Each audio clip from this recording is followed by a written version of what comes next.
A young woman helped an elderly lady cross the street, not knowing that her millionaire son would fall in love with her immediately. The rain was falling heavily in Chicago that May afternoon. Sarah Wells rushed through the downtown streets, her white lab coat protected by a thin jacket, the City Memorial Hospital ID badge hanging around her neck. Upon reaching the corner of Michigan Avenue, she saw an elderly woman seemingly disoriented, holding shopping bags without an umbrella. Without hesitation, Sarah approached her. "Do you need help, ma'am?" she asked, covering the elderly woman with her umbrella. "Oh, my dear, how kind. I need to cross and get to that taxi stand, but with this rain and my shopping..." "Let's go." "Together," smiled Sarah, taking some bags and offering support with her arm. What Sarah didn't notice was the attentive gaze following them from inside a black limousine stopped at the traffic light. Michael Harrison, one of the most influential businessmen in the real estate sector, observed the scene with genuine interest. Something in that simple gesture touched him deeply. "Who is that young woman, Pete?" he asked the driver. "I don't." "No, sir, but she seems to be helping Mrs. Eleanor." "My mother." Michael adjusted himself in his seat, surprised. "Stop the car immediately." When he got out to help, it was too late. Sarah had accompanied Mrs. Eleanor to the taxi and was saying goodbye with a warm smile. The taxi departed, taking the elderly lady and leaving Michael intrigued. At that moment, he couldn't imagine that fate was already preparing the invisible threads that would intertwine their lives. The next day, City Memorial Hospital was chaos, as always. Sarah, exhausted after the night shift, still had an hour before she could go home. Her supervisor, Nancy, approached hurriedly. "Sarah, I need you in the East Wing. They admitted an elderly woman with heart problems, and we need to monitor her constantly." "But I'm coming off my shift, Nancy." "I know, but we're short-staffed. I promise it's just until Melissa arrives. 1 hour max." Sarah sighed, running her hand through her curly hair. How could she say no? The hospital was her second home, those patients, her responsibility. She nodded, heading to the indicated wing. Upon entering room 205, she froze when she recognized the patient. "Hello, my dear, what a wonderful surprise!" exclaimed Mrs. Eleanor, the same lady she had helped the day before. "Are you all right?" "What happened?" asked Sarah, approaching to check her vital signs. "A passing indisposition, nothing serious. The doctor said it was just a precaution." Sarah smiled, relieved, and began updating the medical chart. She was concentrating when the door opened. Michael Harrison entered, imposing in his Italian suit, carrying a bouquet of flowers. Their eyes met, and for a moment, the world seemed to stop. "Son, come meet the angel who helped me yesterday," said Mrs. Eleanor, excited. Michael approached, extending his hand. "Michael Harrison, so you're the one who helped my mother in the storm." Sarah Wells. And anyone would have done the same. Her voice came out firmer than expected, confronting that intense gaze. What Sarah didn't know was that this encounter would completely change her life. Across the hallway, a man in a lab coat observed the scene with a concerned expression. Dr. Richard Miller, the hospital's administrative director, had just received devastating news. City Memorial had only 6 months before closing its doors, forever, and the land was already being coveted by a large real estate developer, the same company that had Michael Harrison as CEO. In her simple apartment on the north side, Sarah arrived exhausted after another extended shift. She found her grandmother Dorothy sleeping in the living room armchair, unfinished crochet in her lap, and the television on low volume. Carefully, she covered her with a blanket and went to prepare tea. The routine was always the same, caring for patients at the hospital and then caring for Dottie at home. The phone rang, waking her grandmother. "Sarah, honey, let me get it," said the old woman, getting up with difficulty. "No way, Grandma, rest a little more," Sarah answered the phone. It was Nancy, her supervisor. "Sarah, I know you just left, but I need to tell you something. Dr. Richard called an emergency meeting for tomorrow. Seems like the hospital has serious problems." After hanging up, Sarah found her grandmother watching, her with concern. "Did something happen, my child?" "Nothing you need to worry about, Grandma." She smiled, hiding her unease. "Let's have dinner. I brought that cheese bread you love." The next morning, the hospital auditorium was packed. Dr. Richard Miller seemed to have aged 10 years overnight. With a solemn voice, he announced, "As many already suspected, our financial situation is critical. We have resources to keep the hospital running for just 6 months.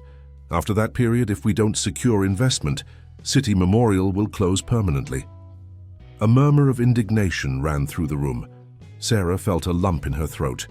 This hospital served an entire community, people who couldn't afford private medical care. "Is there any solution, doctor?" asked a physician. "We're seeking partnerships, but..." The director hesitated. "There are already companies interested in the land. The location is prime." Sarah felt a chill remembering that Michael Harrison was in real estate. Would it be too much of a coincidence for him to appear right now? After the meeting, while walking dejectedly down the corridor, Sarah bumped into someone. She looked up and met Michael's penetrating gaze. "We meet again," he smiled. "I came to visit my mother. She's being discharged today." "That's good." Sarah tried to smile but couldn't. "Did something happen? You seem worried." Sarah hesitated, but something in his genuinely interested expression made her speak. "The hospital will close in 6 months. We don't have the resources to continue." Michael frowned, suddenly serious. "Coincidentally, I'm looking to invest in healthcare projects. Could we talk about this?" Before Sarah could respond, a nurse urgently called her. A patient needed care. When she returned, Michael had left his card with a handwritten note. "Would like to help, call me." That afternoon, upon arriving home, Sarah found her grandmother having a severe arthritis attack. Dottie's hands were so swollen she could barely hold a cup. The specialized treatment she needed was too expensive for a nurse's salary. "It's nothing, dear," insisted Dottie, minimizing the pain. Sarah looked at Michael's card in her purse. Should she accept help from a man she barely knew? And what if the price was too high? The phone rang. It was Nancy again. "Sarah, you won't believe it. We just found out who's interested in buying the hospital land when we close. It's Harrison." Developments. The card in Sarah's hand seemed to burn her fingers. The same person offering help was planning to destroy the place she loved so much. The following days were tense at City Memorial. Employees whispered in the corridors about the possible closure, while patients, oblivious to the situation, entrusted their lives to those walls that might soon no longer exist. Sarah avoided calling Michael, keeping his card at the bottom of the drawer. On a rainy Tuesday, while organizing medications at the nursing station, Sarah was surprised by Michael's arrival. He carried an executive briefcase and wore an impeccable suit that stood out in the simple environment of the public hospital. "I need to speak with the administrative director," he announced, approaching. Upon seeing Sarah, his eyes softened. "Hello, nurse, you didn't call me." "I've been busy," she answered dryly. "Dr. Richard is in his office, second door on the right." Michael nodded but didn't move. "My mother can't stop talking about you. She would like to thank you personally for the care she received here." "I was just doing my job," replied Sarah, trying to maintain emotional distance. "Sometimes doing your job with love makes all the difference," he commented, with a smile Sarah couldn't decipher. Hours later, during her break, Sarah found Dr. Richard in the cafeteria. The doctor seemed more animated than in recent days. "Sarah, I need to share some news. Businessman Michael Harrison came to propose a partnership. He wants to understand our operations before making any decisions about the land." "And you trust him?" questioned Sarah, suspicious. "We don't have many options," sighed the director. "Anyway, he specifically requested that you accompany him during visits to the hospital." "Me? But why?" "Apparently his mother was impressed with your care." Dr. Richard smiled, tired. "Sarah, I know you're reserved, but we need this opportunity. Think of the patients." Reluctantly, Sarah accepted the mission. The next day, Michael arrived punctually at 9 a.m. He wore more casual clothes, though still elegant, and carried a notebook. "Ready to be my guide?" he asked with a smile that both irritated and intrigued Sarah. Throughout the morning, she showed him each department of the hospital, explaining procedures and needs. To her surprise, Michael asked pertinent questions and noted everything. with genuine interest. "And that door?" he asked, pointing to a restricted area. "It's the improvised pediatric ward. We don't have adequate structure, but we do what we can with what we have." Upon entering the small room decorated with colorful drawings, Michael stopped at the sight of children receiving treatment in a clearly adapted space. Sarah observed his expression subtly change. "I dream of specializing in pediatrics," she confessed, momentarily breaking her barrier. "But between shifts and caring for my sick grandmother, I barely have time to study for the exam." Michael looked at her intensely. "Family always comes first, doesn't it? My grandmother raised me after I lost my parents. I owe everything to her." At the end of the day, in the parking lot, Michael surprised her. "Sarah, I'd like to invite you for coffee. I need to discuss some ideas about the hospital. Would that be appropriate?" She hesitated. "Strictly professional," he assured, although his eyes said something else. Against her better judgment, Sarah accepted. At the elegant cafe near the hospital, she felt out of place in her simple uniform, but Michael treated her with respect and attention. "Why would a businessman of your caliber be interested in a failing public hospital?" she finally asked. Michael took a sip of coffee before answering. "Let's say I have personal reasons." "Which would be, I'm still discovering," he answered enigmatically. "But I promise I'm not here just for the value of the land." As they said goodbye, he surprised her again. "I have a friend who specializes in rheumatology. He could help your grandmother." Sarah stiffened. "I didn't ask for your charity." "It's not charity, Sarah. It's repayment for what you did for my mother." "Thank you, but we've managed fine on our own for years," she replied, quickly walking away. What Sarah didn't expect was to find, upon arriving home, her grandmother chatting animatedly with Mrs. Eleanor, who seemed perfectly at ease in that modest apartment. Mrs. Eleanor's presence in the small apartment left Sarah completely disconcerted. The two ladies were talking like old friends, cups of tea in hand and a plate of homemade cookies on the coffee table. "Sarah, dear." "I'm glad you're here," exclaimed Dottie, more animated than Sarah had seen in a long time. "Eleanor brought these wonderful cookies, and we've been exchanging recipes." "Mrs. Eleanor, what a surprise," stammered Sarah, dropping her bag on the bar sofa. "How did you know where we lived?" The lady smiled enigmatically. "My son has his resources.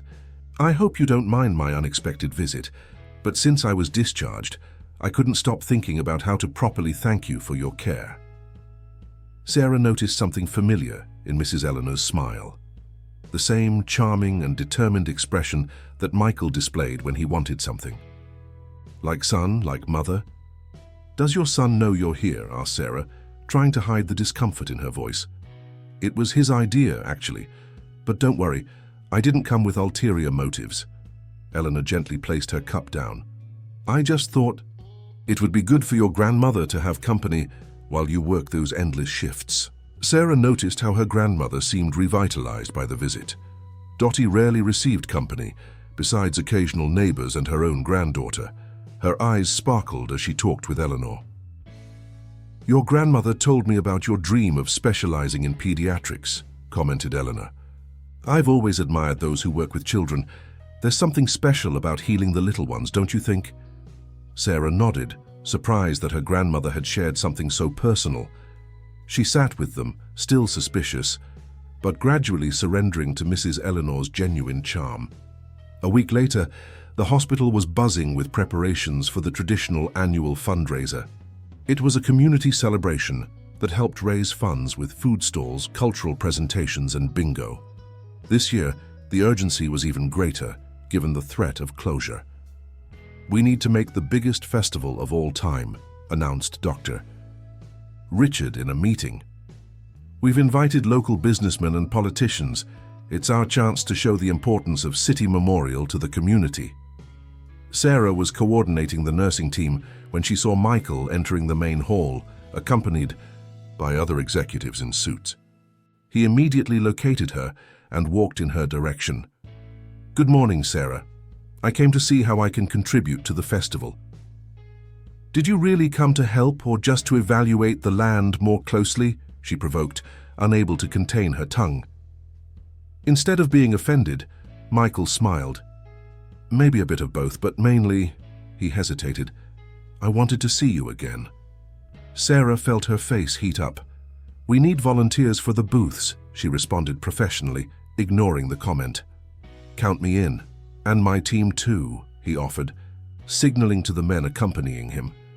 In the following days, to everyone's amazement at the hospital, Michael Harrison, the powerful businessman, appeared daily after work hours to help with preparations. He wore simple jeans and a t-shirt, carried boxes, set up booths, and even painted banners alongside the staff. I've never seen a rich man getting his hands dirty like this, commented Nancy, as they watched Michael installing decorative lights. Do you think he has ulterior motives? Sarah observed his dedication and relaxed manner with the volunteers. It was difficult to reconcile this image with that of the cold businessman planning to demolish the hospital. On the day of the festival, City Memorial's courtyard was unrecognizable, decorated with colorful bunting and full of booths. The community turned out in force, attracted by the live music and the smell of traditional foods. Sarah was working at the dessert booth when Michael appeared. Need help here? I think we're fine, she replied. But at that moment, a huge line formed. Michael smiled and, without ceremony, put on an apron and positioned himself beside her. Together, they served customers, between laughs and furtive glances. In a moment of confusion with change, their fingers touched briefly, sending an electric current through Sarah's body. In the center of the courtyard, under colored lights, couples danced to the sound of a local band. Sarah observed, leaning against a tree when Michael approached. Dance with me? He invited, extending his hand. I don't know if it would be appropriate. It's just a dance, Sarah. It doesn't have to mean anything. But it did. To the sound of the music, surrounded by the festive atmosphere, Sarah felt the barriers she had erected beginning to crumble. Michael led the steps confidently, his body close to hers, his discreet and engaging perfume. Why don't you trust me? He asked softly in her ear. Because I know men like you. You come promising the world, but in the end you only care about profits and numbers. Michael separated her slightly to look into her eyes. And if I prove I'm willing to change. Before Sarah could respond, she heard her name being called urgently. Nancy was running in her direction, pale. Sarah, your grandmother. She fainted at home. The ambulance is bringing her here now. Sarah felt the world collapse. She let go of Michael and ran toward the emergency room, her heart racing with fear, leaving behind the music, the lights, and the man who, without her realizing it, had already begun to change her life. The ambulance arrived at the hospital with blaring sirens. Sarah waited at the emergency entrance, her heart pounding against her chest. When the doors opened, she saw her unconscious grandmother, Dottie, her pale face contrasting with her white hair. At her side, to her surprise, was Mrs. Eleanor, firmly holding her friend's hand. I was visiting Dottie when she suddenly fainted, explained Eleanor, descending from the ambulance with a paramedic's help. Thank God I was there. Sarah accompanied. The doctors, as they took her grandmother for tests. Dr. Richard personally took the case, making a point to reassure her. It seems like severe hypoglycemia combined with arthritis medication. We'll stabilize her and run additional tests. In the following hours, Sarah remained by Dottie's bedside, alternating between professional nurse and concerned granddaughter. When the tests returned, Dr. Richard confirmed the need for more specialized treatment for the worsening rheumatoid arthritis. Ideally, she should consult a specialist, Sarah. This condition is affecting other organs. Doctor, you know we can't afford private consultations, she replied, feeling the weight of helplessness. Leaving the room to get coffee, Sarah found Michael in the corridor. He seemed genuinely concerned. How's your grandmother? Stable, but her voice failed. Physically and emotionally exhausted, Sarah felt tears spring unbidden. Michael, hesitant, approached and hugged her. A simple embrace without ulterior motives, just comfort. Sarah allowed herself that moment of vulnerability. My offer still stands. I have a friend who's a rheumatologist who could help her. Sarah stepped back, wiping away tears. Why do you insist on helping us? What do you gain from this? Not everything in life is about gaining something in return, Sarah. Before she could respond, Nancy appeared in the corridor. Sarah, I forgot to tell you, an important correspondence arrived for you. The specialization exam date has been moved up. It's in 2 weeks. The world seemed to conspire against her. How would she study for the most important exam of her career while her grandmother needed constant care? Without the specialization, her professional dreams would be even more distant. The next morning, after a sleepless night beside Dottie, Sarah received an unexpected visitor in the hospital room. Dr. Philip Anderson, one of the country's most renowned rheumatologists, entered accompanied by Dr. Richard. Sarah, this is Dr. Philip. He offered to take on your grandmother's case. What do you mean? I didn't request a private consultation, she replied, confused. It's a pilot partnership project with specialists, explained Dr. Richard vaguely. Don't worry about costs. Sarah immediately suspected. After the consultation, where Dr. Philip prescribed an advanced treatment, she confronted the director in the hallway. This has Michael Harrison's fingerprints all over. It, doesn't it? Dr. Richard sighed. Sarah, sometimes we need to accept help. It doesn't mean we're selling our souls. In the following days, while Dottie received treatment and visibly improved, Sarah divided herself between shifts, caring for her grandmother and desperately studying for the exam. Exhaustion was etched on her face, red eyes betraying sleepless nights. A week before the exam, arriving home after a double shift, Sarah found an unknown woman in the living room. Hello, I'm Karen, a private nurse.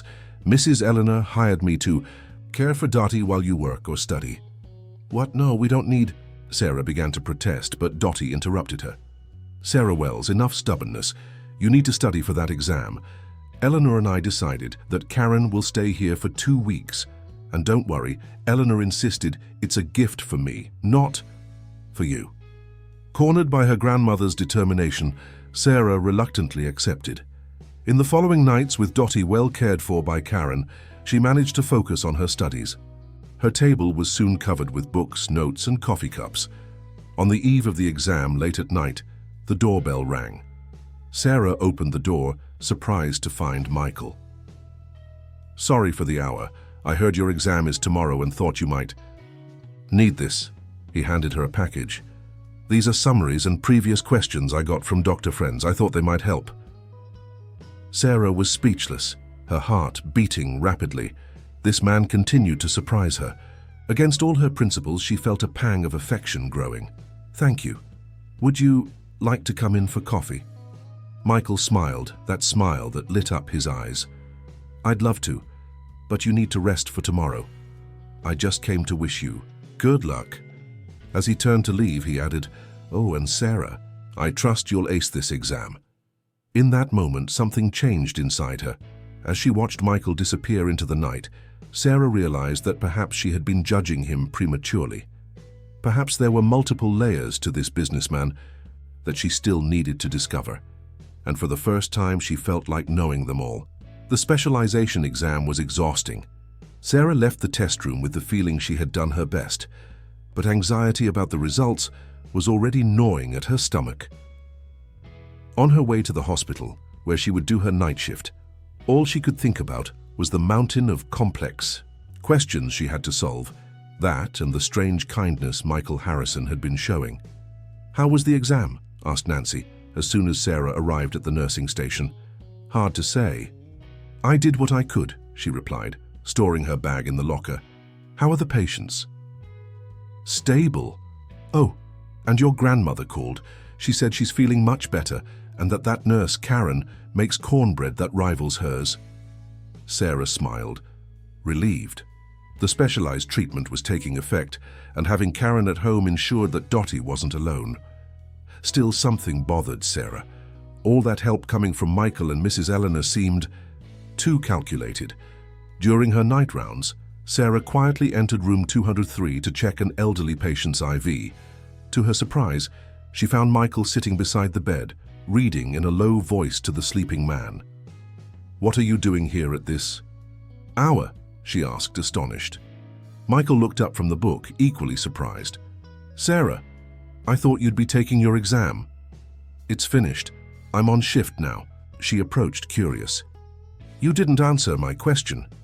Michael closed the book gently. This is Mr. August.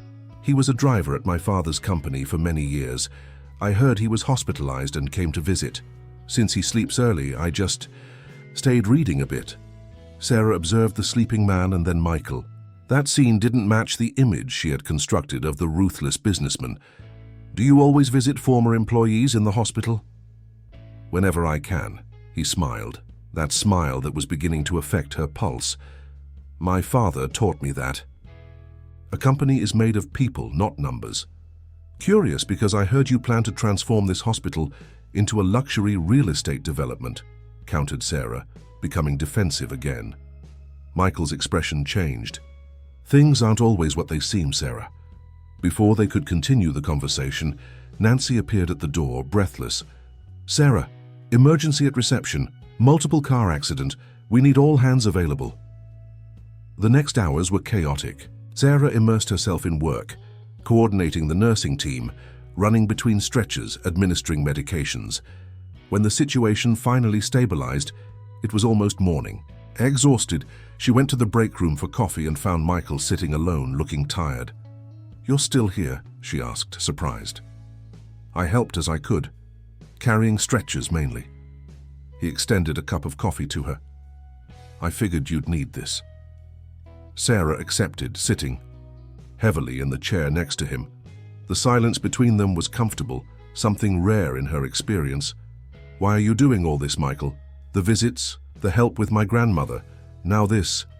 What's your true interest in this hospital? Michael stared at his own cup for a long moment before answering. My mother was hospitalized here 18 years ago when she discovered a brain tumor. The doctors gave her 6 months to live. Sarah's eyes widened in surprise. Dr. James Winters, the neurologist who treated her, refused to accept that prognosis. He researched experimental treatments, managed to include her in a clinical trial, saved her life. He paused, looking directly into Sarah's eyes. Your father, isn't he? Sarah felt the ground disappear beneath her feet. How did you... I discovered recently, when my mother told the complete story. She helped your grandmother because she feels she owes her life to your family. Sarah's world spun. Her father had saved Mrs. Eleanor before the tragic accident that took her parents. It was as if fate had intertwined their lives long before. That rainy day on the avenue. Why didn't you tell me before? We wanted to be sure, and my mother, Farsi hesitated. She's somewhat superstitious. She believes finding you that day wasn't a coincidence. Sarah recalled the moment, the rain, the seemingly disoriented elderly lady, the taxi. Wait, did your mother plan that meeting on the avenue? Michael confirmed with a reluctant nod. She had been observing you at the hospital for weeks. When she found out you were Dr. James's daughter, she became obsessed with returning the favor. Somehow. Sarah's radio beeped, calling her to the emergency room again. She stood up, still stunned by the revelation. We need to talk more about this, she said. Have dinner with me tomorrow, invited Michael. Sarah hesitated only a second before responding. Yes. Leaving the room, Sarah felt as if she had just crossed into another dimension. The puzzle pieces were beginning to fit, but many questions still lingered in her mind. One thing, however, was becoming clear. Michael Harrison wasn't the villain she had imagined, and that made everything much more complicated for her heart. The restaurant chosen by Michael was elegant, without being ostentatious. Sarah arrived wearing a simple navy blue dress, feeling out of place nonetheless. While waiting at the reception, she questioned whether this meeting was a good idea. Was she mixing professional matters with personal ones? You look beautiful, said a familiar voice behind her. Michael wore a well-cut grey suit without a tie, which gave him a more casual air. During dinner, the conversation flowed naturally, jumping from light topics to deeper subjects. Sarah discovered that Michael had studied medicine for 2 years before taking over the family business after his father's illness. So you almost became a doctor she asked, genuinely interested.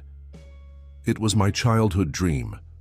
After my mother got sick and recovered thanks to your father, I decided I wanted to help people the same way. He twirled the wine glass between his fingers. Ironically, I ended up helping more people through business than I probably would have as a doctor. How so? Harrison Developments has a philanthropic arm that few know about. We've built and maintained 3 free clinics in underserved communities. Sarah observed him with new eyes. Then why are you considering buying City Memorial's land? Do you know how many people will be left without care? Michael set down his utensils and leaned forward. Sarah, I need to tell you something, but it must stay between us for now. I have no intention of closing the hospital. What? Sarah nearly knocked over her glass. My plan is to renovate and expand it, not demolish it. But first, I needed to understand how it works, its real needs, what can be improved. Why all this theater then? Why let everyone believe the hospital will be closed? Corporate politics. There are partners and investors who don't share my vision. He paused, looking at her intensely. Besides, I needed to know if the hospital deserved to be saved, if the people working there really care. Sarah felt a mixture of relief and indignation. You tested us. I prefer to call it field research. Michael smiled, that magnetic smile that was beginning to break down her defenses. And you, Sarah Wells, exceeded all expectations. After dinner, they walked through a nearby park. The night was pleasant, with a light breeze that swayed the tree leaves. Sarah felt strangely light, as if a weight had been lifted from her shoulders. When do you plan to announce your real plans for the hospital? She asked. Soon, we're finalizing the project details. Michael stopped walking, turning to her. I'd like you to participate. Nobody knows City Memorial's needs better than you. Me? But I'm just a nurse who risks her own well-being for patients, who confronts a powerful businessman to defend the hospital, who balances work and studies while caring for a sick grandmother. He gently touched her face. You underestimate yourself, Sarah. His touch sent an electric current through her skin. Sarah hesitated, divided between the desire to get closer and the prudence that had always guided her life. Michael seemed to sense her indecision and respectfully backed away. I have a meeting with the hospital's administrative board next week. I'd like you to be present, he said, changing the subject. As they said goodbye, there was that moment of delicious tension when both seemed to consider the possibilities. Michael leaned in and softly kissed her cheek, a gesture that could be interpreted as cordial, but which left Sarah's skin tingling. The next morning, Sarah arrived at the hospital feeling renewed. Everything seemed different now that she knew Michael's true intention. While organizing medications, Nancy approached with a worried expression. Sarah, did you see what they're saying? Harrison Developments has already initiated the process to purchase the land. It seems they're going to build a luxury mall here.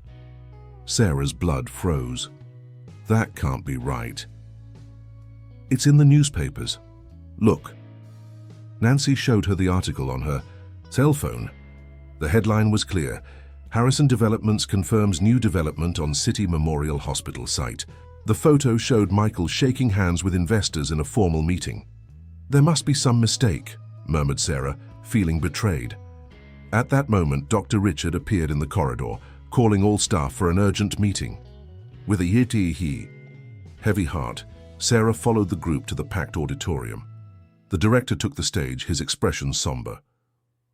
As many have already seen in the news, Harrison Developments has initiated the process of acquiring this land. A murmur of indignation swept through the room. Sarah remained silent, her thoughts in conflict. Had Michael lied to her so blatantly the night before? However, continued the director, raising his hands to calm everyone, I just received a call from the mayor's office. Old documents were found in the municipal archives, revealing that this land was donated by the Harrison family 50 years ago, with a specific clause that prevents its use for purposes other than public health. Silence took over the auditorium. Sarah felt her heart accelerate. The back door opened and Michael entered, accompanied by a small team carrying large, rolled architectural plans. With firm steps, he took the stage and positioned himself next. to Dr. Richard. "Good morning, everyone," he began, his voice clear and confident. "I believe there's a misunderstanding that I need to clarify immediately." A tense silence dominated the auditorium as Michael unrolled the large architectural plans on the table. Dozens of suspicious gazes followed him, including Sarah's, who was still trying to reconcile the newspaper headline with the revelations of the previous night. "Ladies and gentlemen," began Michael, his firm voice filling the space, "allow me to present the City Memorial Hospital and Research Center project." The digital projection showed three-dimensional images of a modern hospital complex, much larger than the current one. Surprised murmurs ran through the audience. This is not a commercial real estate project, but a complete revitalization and expansion of the existing hospital. Michael pointed to different sectors in the project: new specialized wings, a research center, resident housing, and what makes me most proud, the largest public pediatric wing in the region. Sarah felt a knot form in her throat. The pediatric wing, her dream. "But the news in the paper," someone questioned from the back of the room. "A strategy to ward off real estate speculators and ensure we could move forward with the project without external interference." Michael paused. "I admit it wasn't the most transparent approach, and for that I apologize." Dr. Richard took the floor, visibly moved. "The hospital administration was informed about the real project 2 weeks ago, but we needed to maintain secrecy until all legal details were resolved." "Why do this for City Memorial?" asked Nancy, still suspicious. Michael found Sarah's gaze before answering. "Because this hospital saved my mother's life years ago, and because I believe institutions like this deserve not just to survive, but to thrive." After the detailed presentation of the project, the auditorium exploded in applause and animated conversations. Staff approached Michael to see the plans up close, asking questions and making suggestions. Sarah remained at a distance, processing everything she had heard. When the crowd finally dispersed, Michael approached her. "You could have told me," said Sarah, crossing her arms. "I wanted to, but I needed to ensure everything was legally secured. First," he lowered his voice, "not all my partners were happy with the decision. I had to buy out some of them to move forward." Sarah's eyes widened. "You invested your own money in this?" "Let's say I reevaluated my priorities recently." His gaze was intense. "We need someone to coordinate the new pediatric wing when it's ready. Someone who understands the real needs of patients and staff." Before Sarah could process what that meant, her cell phone rang. It was Karen, the nurse caring for her grandmother. "Sarah, your grandmother has a high fever. I've already called Dr. Philip. He's on his way." The world stopped for Sarah. "I need to go," she murmured to Michael, already running toward the exit. "I'll go with you," he replied, following her. In the small, improvised emergency room in Sarah's apartment, Dr. Philip was examining Dottie attentively. The fever had dropped, but the elderly woman looked fragile against the pillows. "It's a reaction to the new medication," explained the doctor. "We'll adjust the dosage and monitor closely in the coming days." While the doctor prescribed the new medications, Sarah observed her grandmother with concern. Michael remained discreetly in the room, offering silent support. After the doctor left, Dottie insisted that Michael stay for dinner. To Sarah's surprise, he helped prepare the meal, demonstrating unexpected skill in the kitchen. "I learned to cook when my mother was sick," he explained, cutting vegetables with precision. "It was a way to keep her well-fed and keep myself occupied." That night, seated at the simple table in the small apartment, something changed. It was no longer the businessman and the nurse, but just Michael and Sarah, sharing stories and laughter with Dottie, who seemed to rejuvenate in the lively company. Later, as Michael prepared to leave, Sarah accompanied him to the door. "Thank you for today," she said sincerely. "Anytime you need." He hesitated as if wanting to say more, but contained himself. "Your specialization exam results come out tomorrow, don't they?" Sarah nodded, feeling the anxiety return. "Whatever the result, I want you to know that the position coordinating the new pediatric wing is yours if you want it." "Why, you don't even know if I'm qualified." Michael smiled. "I know more than you imagine. I did my research. Your performance evaluations, opinions from colleagues and patients. You're exactly who we need." The next day, Sarah nervously checked the institution's website every 5 minutes. When the results were finally published, she had to read 3 times to believe it. She had passed with one of the highest scores. The phone rang almost instantly. It was Michael. "I've already seen the results. Congratulations, Dr. Wells. I knew you could do it." "How did you know so quickly?" she asked, through tears of joy. "I set an alert in the system." His voice smiled on the other end of the line. "I'm at the cafe across from the hospital. Come celebrate with me." Sarah looked at the clock. She still had an hour before her shift. "I'll be there in 15 minutes. At the cafe, Michael was waiting with a small cake and a rose. When Sarah entered, he stood up with a radiant smile. "To the future of pediatric medicine," he toasted with a cup of coffee. Among animated conversations about plans for the new hospital, Sarah realized how comfortable she felt with Michael now. The barriers she had erected were completely crumbled. "Why did you choose me, Michael? For this position at the hospital, I mean," Sarah suddenly asked. Michael looked at her intensely. "Because you remind me why I chose medicine first. The passion to help, the genuine commitment." He paused. "And because you challenge me like no one ever has." The moment was interrupted by Michael's cell phone. After a brief conversation, he hung up with a serious expression. "The original land donation documents have disappeared from the municipal archives. Without them, the project may face legal obstacles." Sarah felt her heart tighten. Just when she thought everything was resolved, a new complication arose. Looking at Michael, she realized that she cared not just about the hospital, but deeply about the man who had entered her life like a hurricane and now seemed as fundamental as the air she breathed. "We'll find a solution," she said, covering his hand with hers. "Together." The look they exchanged said much more than words could express. It was a silent promise, a commitment that went beyond the hospital, beyond professional projects. It was the beginning of something that neither had planned, but that now seemed as inevitable as the sunrise. The search for the original land donation documents became a personal mission for Sarah and Michael. For 2 weeks, they scoured dusty archives, talked with former city employees, and investigated historical records of the city. The hospital remained in suspense while Harrison Developments lawyers fought to keep the project alive without the original documentation.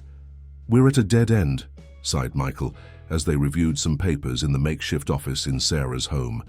Dottie had insisted he stay for dinner once again, something that was becoming a comforting habit. "There must be something we're missing," replied Sarah, rubbing her tired eyes.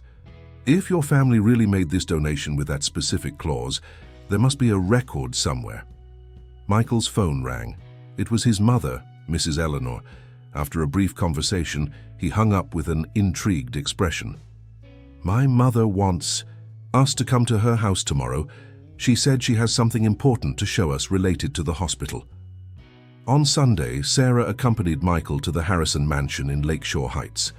It was an imposing but welcoming construction with a lush garden that reflected Mrs. Eleanor's warm personality.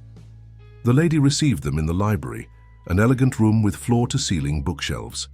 "When you started this search for the documents, something came to my memory," explained Eleanor, walking to a specific shelf.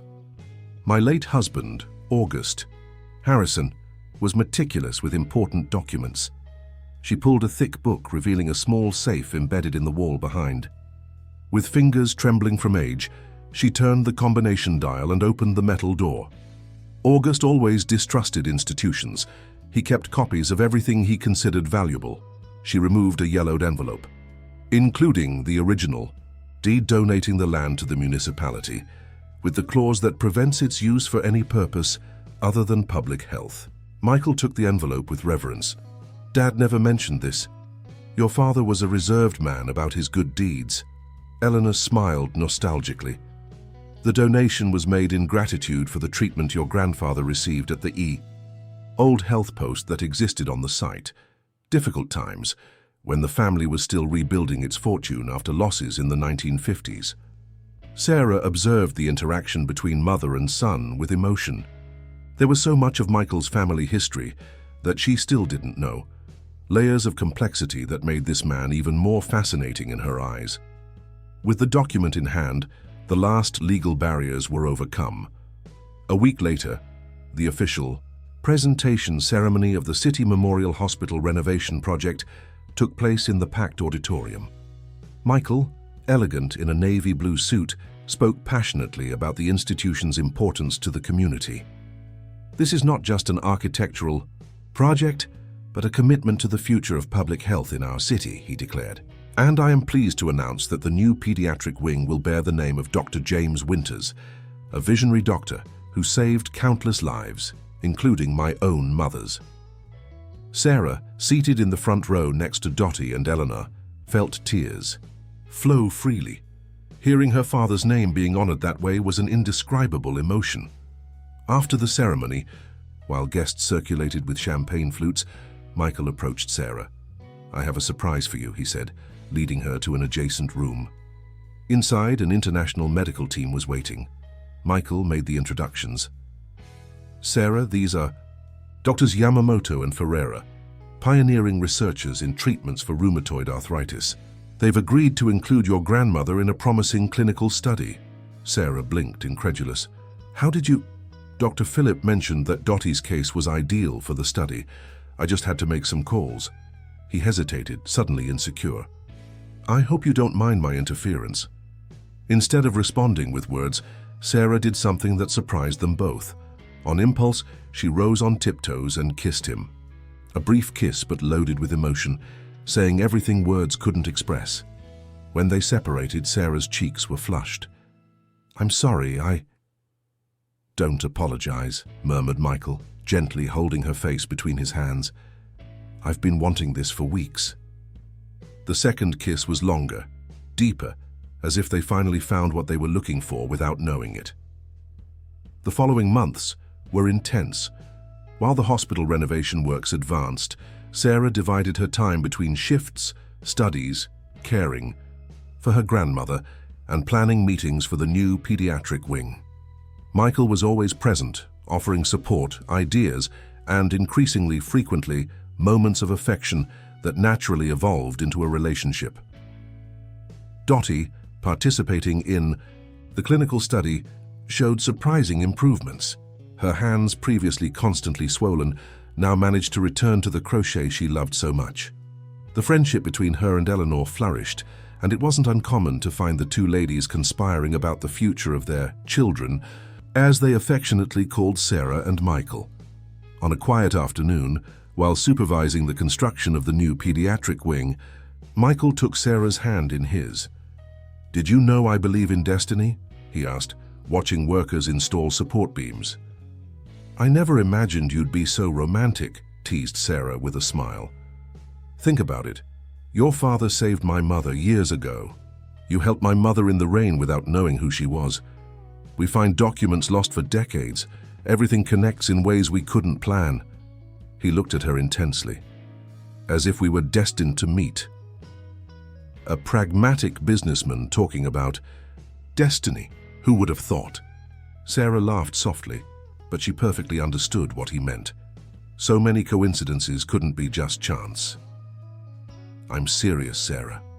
Michael came closer, holding both her hands. "Since you entered my life, everything has changed. My priorities, my values, my vision of the future. You brought me back to medicine, to the purpose I always sought." Sarah felt her heart accelerate. There was so much she wanted to say, so many ways to express how he had also transformed her existence, bringing possibilities she never imagined for herself. Before she could respond, however, they were interrupted by Nancy, who came running in their direction.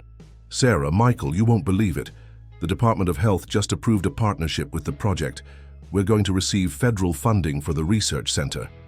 The news was extraordinary. It meant they could expand the project's scope even further, reach more people, develop innovative treatments. While Nancy excitedly explained the details, Sarah and Michael exchanged knowing looks.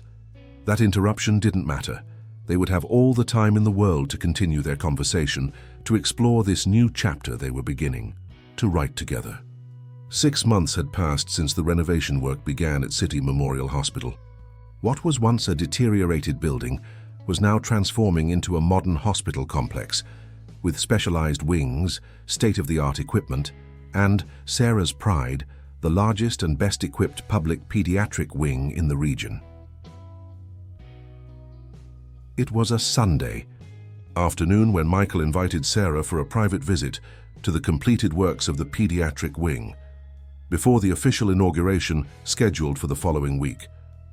The place was silent, only the echo of their steps resonating through the freshly painted corridors with vibrant colors and children's illustrations on the walls. "Amazing how everything has changed," commented Sarah, marveling at the details specifically designed for children's comfort. They had installed ceilings with starry skies that glowed in the dark, therapeutic recreation areas, and even a small library. "All thanks to your vision," replied Michael, observing her with admiration. "Each of your suggestions was incorporated into the project." Sarah stopped in front of a plaque at the main entrance of the wing, Dr. James Winter's Pediatric Center. Her eyes filled with tears. "He would be so proud, Sarah," said Michael softly, holding her hand. "Not just of the tribute, but especially of you." Sarah discreetly wiped away a tear. "Sometimes I think if he somehow orchestrated all this. You know from wherever he is now." Michael smiled. "My mother would say yes, without a doubt." They walked to the end of the corridor, where a door remained closed. Michael took a key from his pocket. "There's still one thing to show you." Upon opening the door, Sarah found herself in a spacious and luminous office. A noble wooden desk occupied the center, with 2 comfortable armchairs and shelves filled with medical books. The window view overlooked the hospital's internal garden, designed to be an oasis of tranquility for recovering patients. "Your office," announced Michael, as coordinator of the pediatric wing and director of the residency program. Sarah surveyed the space with wide eyes, running her fingers over the polished surface of the desk, observing the carefully planned details. "It's perfect, Michael. More than I ever dreamed." "There's one more thing." Michael pointed to a frame on the side wall. It was an enlarged photo, Sarah helping Mrs. Eleanor cross the street in the rain, sharing her umbrella. "To always remember how it all began." "How did you get this photo?" asked Sarah, intrigued. "The security camera from the jewelry store on the corner. I requested a copy." He approached, encircling her waist. "I wanted something to show our children someday, when we tell them how we met." Sarah's heart skipped a beat. "Children?" Michael smiled, that smile that still made her heart race. "Am I going too fast?" "Maybe a little bit," she laughed, although the idea didn't seem absurd to her. In 6 months, they had built a deeper connection than many achieved in years. They left the hospital and headed to Dottie's house, where a special lunch awaited them. Sarah's grandmother, now significantly recovered thanks to the experimental treatment, had insisted on cooking with Eleanor's help. The 2 ladies had become inseparable, sharing recipes, stories, and especially the joy of seeing their children happy together. "You're late," exclaimed Dottie as they opened the door. "The stew will get cold." The small living room was arranged for the occasion. The table set with special dishes that rarely left the cabinet, fresh flowers in the center, and the irresistible aroma of food filling the environment. "Sorry, Grandma. Michael was showing me the finished pediatric wing," explained Sarah, kissing her grandmother's forehead. "And what did you think, my dear?" asked Eleanor, emerging from the kitchen with a steaming dish. "Simply perfect," replied Sarah, exchanging a knowing look with Michael. During lunch, conversation flowed animatedly. Michael was telling about plans for the inauguration ceremony, which would be attended by authorities and the press. Sarah, less accustomed to the spotlight, felt nervous about the prospect of speaking publicly.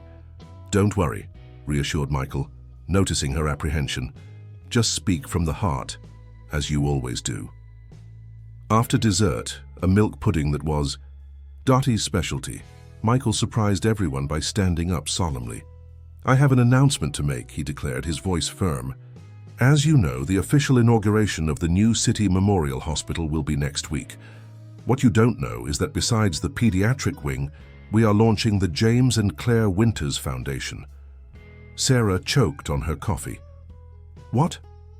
A foundation dedicated to financing specialized treatments for families without resources and scholarships for promising young people in the medical field. Michael looked directly at Sarah. Named in honor of your parents. Dottie brought her hands to her chest, visibly moved. My God, Michael, this is... The least we can do, completed Eleanor, affectionately holding her friend's hand. James saved my life. Claire always supported his work, even when it meant less time with family. It's right that their legacy continues. Sarah was speechless. Since her parents departed in the tragic accident when she was only 12, she had dreamed of honoring their memory in some meaningful way. How did you manage to organize all this without me knowing? She finally asked, her voice choked with emotion. Michael smiled, somewhat embarrassed. I had help. He looked at the two ladies who exchanged conspiratorial smiles. We distracted you while he took care of the legal details, confessed Dottie, without the slightest sign of regret. Sarah shook her head, incredulous but deeply touched. You three form a dangerous team. That afternoon, while helping wash the dishes, Sarah observed through the kitchen window. Michael, Dottie, and Eleanor seated on the small veranda, talking like a family that had always been united. The scene warmed her heart in an indescribable way. She thought about how her life had changed in recent months, from an overworked nurse, worried about the future of the hospital and her sick grandmother, to coordinator of a cutting-edge pediatric wing, and with personal and professional prospects she never imagined possible. And all because on a rainy day she decided to help an elderly lady cross the street. Destiny, as Michael liked to say, sometimes manifests in the simplest gestures. Her shared umbrella offered support, a hand extended at the right moment, small choices that can completely change the course of many lives. That night, when Michael finally said goodbye after a perfectly happy day, he kissed her lingeringly under the soft moonlight. 1 week until the inauguration, he murmured against her lips, and then a lifetime ahead. Sarah smiled, wrapping her arms around his neck. A lifetime seems like a good start. The big day finally arrived. The inauguration ceremony of the new City Memorial Hospital was scheduled for 10 a.m., but Sarah had been at the site since 7 a.m., checking every detail. Her heart beat rapidly, a mixture of professional anxiety and deep personal emotion. Everything is perfect, Sarah. Stop worrying, said Nancy, now promoted to head nursing supervisor, while adjusting her badge on the new uniform. The structure, that was once a deteriorated hospital, now stood imposing. Modern facade, well-maintained gardens, and a gleaming sign announcing City Memorial Hospital Complex, caring for generations. The parking lot was filling with official cars, new ambulances, and press vehicles. Sarah wore a light blue pantsuit, specially chosen for the occasion. Her curly hair was pulled back in an elegant bun, and a discreet necklace with a stethoscope-shaped pendant, a gift from Michael last month, completed the look. Nervous? The familiar voice sounded behind her. Michael approached, elegant in his grey suit, his eyes shining with pride. A little, admitted Sarah. I'm not used to being the center of attention. You deserve every second in the spotlight, he replied, kissing her softly. None of this would exist without your passion and dedication. Guests began to arrive, municipal authorities, representatives from the Department of Health, renowned doctors, the press. In a special corner, reserved for guests of honor, Dottie and Eleanor waited side by side, like the proud matriarchs they were. Sarah's grandmother wore an emerald green outfit that enhanced her eyes, a gift from Eleanor. Around them, nurses and doctors from the old hospital chatted animatedly, amazed at the transformation of the place. At 10 a.m. sharp, the ceremony began. The mayor gave a protocol speech, followed by the health department representative. When it was Michael's turn, the audience fell completely silent. A year ago, if someone had told me I would be here today, inaugurating not a real estate development, but a public hospital of excellence, I probably would have laughed at the idea. He began, smiling at the audience. Businessmen like me usually think in numbers, profits, financial returns, but life has curious ways of reminding us that true value lies in people, not numbers. Michael briefly told the story of how his mother was saved in that same hospital years ago by Dr. James Winters, how destiny reconnected them through Sarah, and how that seemingly casual encounter transformed his vision of success and fulfillment. Today, we're not just inaugurating a renovated building, he continued. We're inaugurating a commitment to quality public health, to accessible medical research, to respect for human dignity regardless of social class. And I have the privilege of announcing that this commitment will be led by someone who personifies all these values. Michael extended his hand to Sarah, inviting her to the stage. With her heart pounding against her chest, she climbed the few steps and positioned herself beside him. Dr. Sarah Wells, daughter of the late Dr. James, will be the general coordinator of the new pediatric wing and director of the medical residency program. There could be no one more qualified for this mission. He handed her a microphone and stepped back discreetly. For a moment, Sarah felt paralyzed before so many expectant gazes. She took a deep breath, seeking with her eyes the encouraging face of her grandmother. Dottie smiled, nodding slightly, as she always did when she wanted to say, "You can do it, my child." "When I graduated in nursing," began Sarah, her voice gradually gaining strength, "I promised myself I would honor my parents' legacy. I didn't imagine that path would bring me here, at the forefront of such a transformative project." She paused, looking at the horizon beyond the audience. "City Memorial Hospital has always been more than a workplace for me. It was a school, a refuge, and many times, a reason for tears when we faced the threat of closure." Sarah spoke about the value of public health, about the importance of institutions that serve everyone without distinction, about how the partnership between private initiative and public service could create sustainable models of excellence in health. "This hospital represents proof that when we put people above profits, when we prioritize the collective good, everyone wins, including investors," she added with a smile towards Michael, drawing spontaneous applause. At the end of her speech, Sarah officially announced the launch of the James and Claire Winters Foundation, inviting Dottie to unveil the commemorative plaque alongside Eleanor. The two ladies, supporting each other, walked to the center of the stage. With hands trembling from emotion, they pulled together the cord that revealed the golden plaque. At that moment, something unexpected happened. Her group of children, patients and former patients of the hospital, entered marching joyfully, carrying colorful balloons and singing a song specially composed for the occasion. Leading the group was Karen, the nurse who had cared for Dottie, now responsible for the outpatient pediatric sector. Sarah descended from the stage to receive the children, unable to contain her tears. A girl of approximately 6 years, with a prosthesis on her right leg, approached shyly and handed her a bouquet of wildflowers. "Thank you for saving our hospital, Aunt Sarah," said the little one with a sweet voice. Sarah hugged the child, feeling as if her heart might explode with emotion. When she raised her eyes, she saw Michael observing her with a look so loaded with love that it almost took her breath away. After the speeches, while guests toured the new facilities in guided groups, Michael pulled Sarah into a side corridor, away from curious eyes. "I have one more surprise," he said mysteriously. "More?" Sarah laughed, incredulous. "I think you've already exceeded all possible expectations." Michael took her hand and led her to the hospital's internal garden, a serene space with leafy trees, comfortable benches, and a small fountain.